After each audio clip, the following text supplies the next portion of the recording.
నేను ఎప్పుడు చెప్తాను, ఈ సృష్టిలో పేద ప్రజల మీద మనసు పెట్టి, దిక్కులేని ప్రజల మీద మనసు పెట్టి, వెలివేయబడిన ప్రజల మీద మనసు పెట్టి, తృణీకరించబడిన ప్రజల మీద మనసు పెట్టే ఒకే ఒక్క దేవుడు. ఆ దేవుడే మన ఆరాధ్య దైవం ప్రభు అయిన యేసుక్రీస్తు వారు.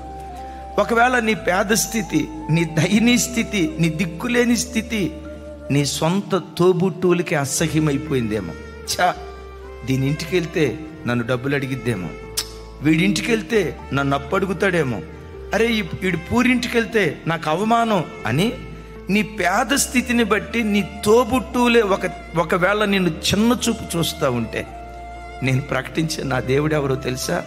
ఆ చిన్నవారి ఇంటికే వచ్చి ఆ చిన్నవారిని పెంచి పెద్దవారిగా చేసే దేవుడు. నీ ఆలనా పాలన చూసే వ్యక్తులు ఒకవేళ నీ బ్రతుకులో లేరేమో, జీవిత పోరాటంలో ఒంటరి దాని అయిపోయావేమో, నీ పిల్లల ఆలనా పాలన గమనించుకునే వ్యక్తులు ఒకవేళ నీ బ్రతుకులో లేరేమో, నా దేవుడు ఏమంటాడు తెలుసా? నేను పెంచే మనుషుడు భూమి మీద లేకపోయినా మంచు లాంటి దేవుడు తానే నిన్ను పెంచబోతూ ఉన్నాడు, ఆయనే నిన్ను పెద్ద చేయబోతున్నాడు అంటాడు. ఆకాశమా ఆలకించు, భూమి చెవియొగ్గు, ఈ చిన్నవారిని పెంచి నేను పెద్దవారిగా చేశాను అని అన్నాడు కదా.